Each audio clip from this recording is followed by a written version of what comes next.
Always start with a clean bare face. After cleansing and toning the face, gagamit ako ng Embryolisse Multifunction Nourishing Moisturizer. Dahil oily ang kanyang T-zone at dry naman ang other parts ng kanyang face, nagfo-focus ako maglagay ng moisturizer on her T-zone. If I'm doing my makeup, normally nag-start talaga ako sa eye makeup. Para kung may mga fallouts, especially glitters, mas madali ko siyang mabubura given na wala pang foundation na naka-apply sa kanyang face. Sa kilay, I am using this BYS Brow Gel in the shade Brown 02. Normal naman ang kanyang face shape, kaya I'm just following her natural brows. Sa pagkikilay, dapat from light to dark. So sa head, lighter, then pagdating sa tail, darker.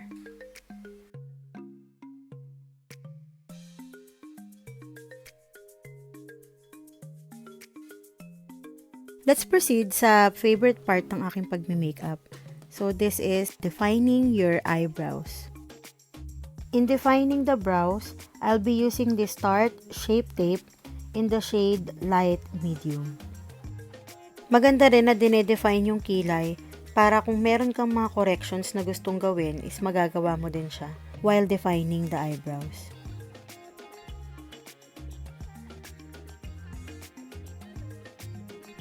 Let's set the eyes using the Laura Marcier Translucent Loose Setting Powder.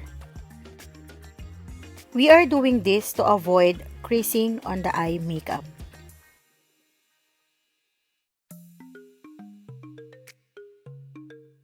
Let's now proceed with the eye makeup. Here I am using the Amore eyeshadow palette from Teviant.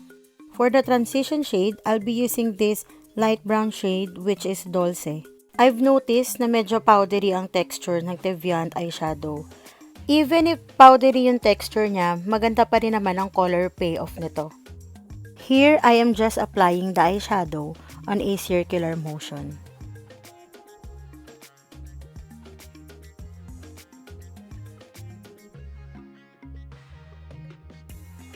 To elongate her eye, I am using this Queen eyeshadow palette from Teviant and the shade Offering. I am lightly applying a black eyeshadow horizontally on her eyes.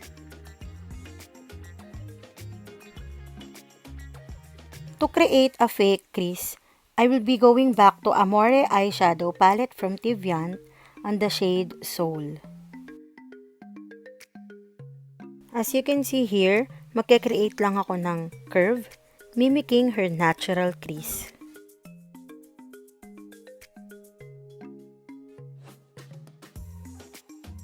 Same procedure lang din ang gagawin natin sa kabilang side ng kanyang eyes. So, nagdo-drawing lang ako ng curve, also mimicking her natural crease.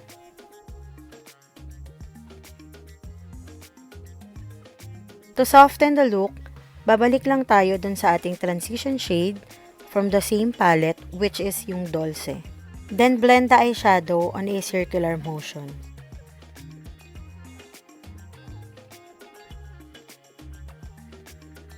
For the shimmer, we will be using the Palladio Crushed Metallic Shadow in the shade Stardust. I advise whenever applying this kind of eyeshadow to use your finger for better color payoff. To intensify the look of a shimmer eyeshadow, we need to apply glitters. Dito, ang gagawin natin is maglalagay muna tayo ng glitter glue before applying glitters. For the glitters, I'll be using this Australis Shimmer Pigment Pot in the shade Nearly Naked. To tightline her eyes, I'll be using this Maybelline Lasting Drama Black Gel Liner. Curl the lashes and apply this Maybelline Total Temptation Waterproof Mascara.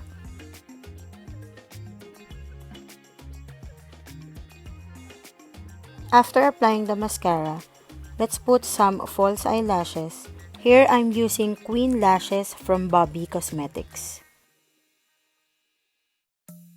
I also added this Maybelline Hyper Sharp Power Black Eyeliner. This eyeliner will help her eyes look bigger. Let's proceed with the face. For the primer, I'll be using the Professional Pore Primer from Benefit Cosmetics. For the foundation, I'll be using this Maybelline SuperStay Full Coverage Foundation in the shade 128 Warm Nude. I also use a damp sponge to even out the foundation on her face. Set the foundation using the Laura Marcier Translucent Loose Setting Powder.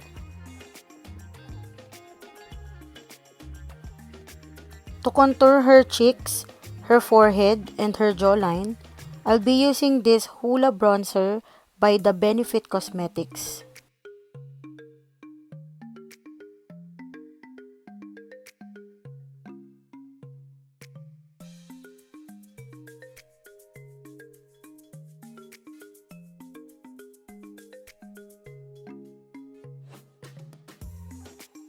I will also be using the same bronzer to contour her nose.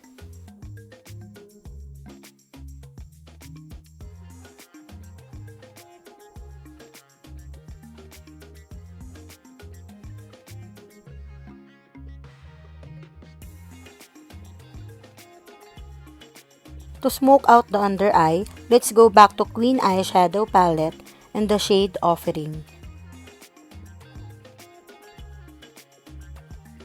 Then, to be followed by Amore Eyeshadow Palette in the shade Soul.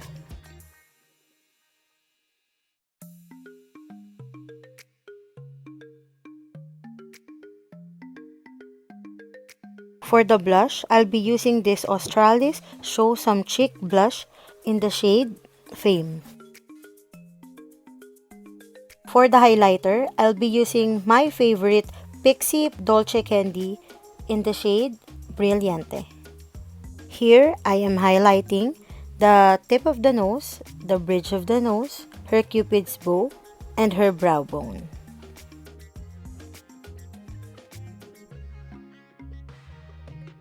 For her lipstick, I am using this Velvet Teddy matte lipstick from MAC.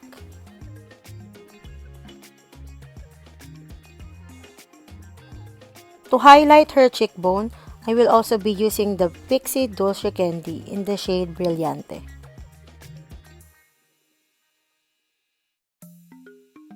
I'm also adding some mascara on her lower lashes to further intensify the look. For her lips to pop out, I am using this MAC Lip Glass Lip Gloss. And that's it!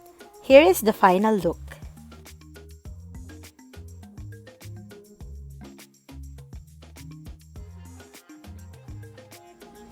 Thank you so much for watching! I hope you like this video. If you do, please give it a thumbs up. And don't forget to like, to share, and to subscribe to my channel and hit the notification bell for more updates about this channel. Thank you so much. Bye!